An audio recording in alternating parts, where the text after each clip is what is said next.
assault on the summit must wait until while the three boys accepted this challenge. The rock was as large as a small motor car. Heave, sway back and forth, catch the rhythm. Heave, increase the swing of the pendulum. Increase, increase, come up and bear against that point of the furthest balance. Increase, increase, heave. The great rock loitered, poised on one toe, decided not to return, moved through the air, fell, struck, turned over, leapt droning through the air, and smashed a deep hole in the canopy of the forest. Echoes and birds flew.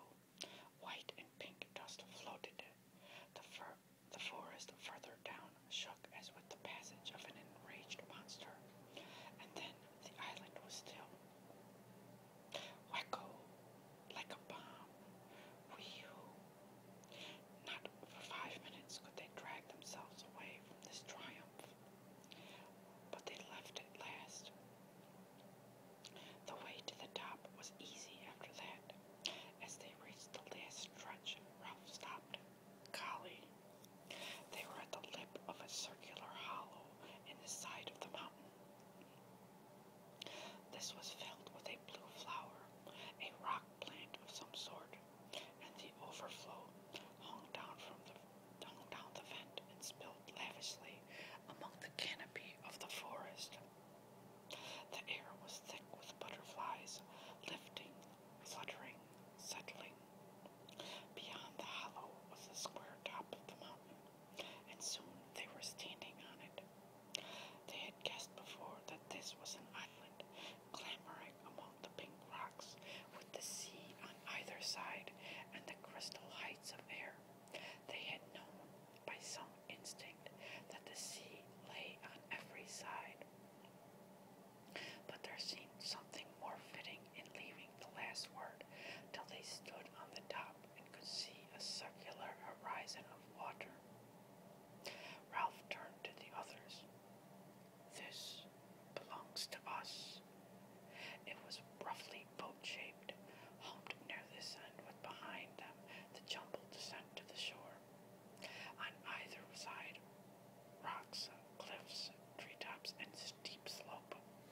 Forward there, the length of the boat, a tamer descent, tree-clad, with hints of pink, and then the jungly flat of the island, dense green, but drawn at the end to a pink tail.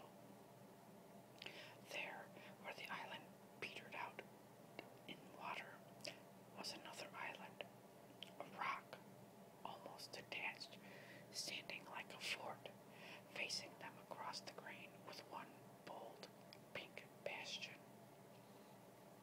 The boys surveyed all this, then looked out to sea. They were high up, and the afternoon had advanced.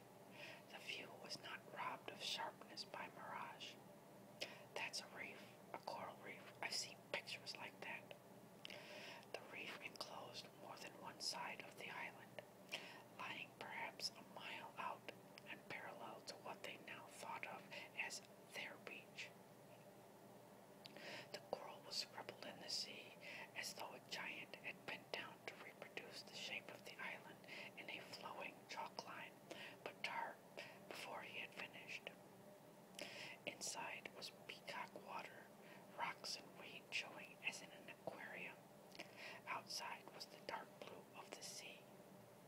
The tide was running so that long streaks of foam tailed away from the reef, and for a moment they felt that the boat was moving steadily astern. Jack pointed down. That's where we landed. Beyond falls and cliffs there was a gash visible in the trees. There were splintered trunks, and then the drag, leaving only a fringe of palm between the scar and the sea. There, too, jutting into the lagoon, was the platform, with insect-like figures moving near it. Ralph sketched a twining line from the bald spot on which they stood down a slope, a gully through the flowers, round and down to the rock with the scar started. That's the quickest way back. Eyes shining, mouths open, triumphant, they savored the right of domination. They were lifted up for friends. There is no village, smoke, and no boats, said Ralph wisely. We'll make sure later, but I think it's uninhabited. We'll get food, cried Jack. Hunt, catch things until they fetch us. Simon looked at both of them, saying nothing, but nodding till his black hair flopped backwards and forward. His face was glowing. Ralph looked down the other way, where there was no reef. Steeper, said Jack. Ralph made a cupping gesture. That bit of forest down there. The mountain holds it up. Every point of the mountain held up trees, flowers and trees. Now the forest stirred, roared, flailed. The nearer acres of rock flowers fluttered, and for half a minute the breeze blew cool on their faces. Ralph spread his arms. All ours. They laughed and tumbled and shouted on the mountain. I'm hungry. When Simon mentioned his hunger, the others became aware of theirs. Come on, said Ralph. We found out what we wanted to know. They scrambled down the rock slope, dropped among flowers, and made their way under the trees. Here they paused and examined the bushes around them curiously. Simon spoke first. Like candles, candle bushes, candle buds. The bushes were dark evergreen and aromatic, and the many buds were waxing green and folded up against the light. Jack slashed at one with his knife, and the scent spilled over them. Candle buds. You couldn't light them, said Ralph. They just looked like candles. Green candles, said Jack contemptuously. We can't eat them. Come on. They were in the beginnings of the thick forest, plunking with weary feet on a track, when they heard the noises, squeakings, and the hard strife of hoofs on a path, and they pushed forward. The squeaking increased until it became a frenzy.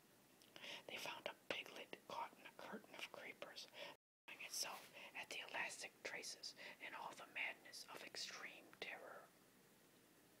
Its voice was thin, needle-sharp, and insistent.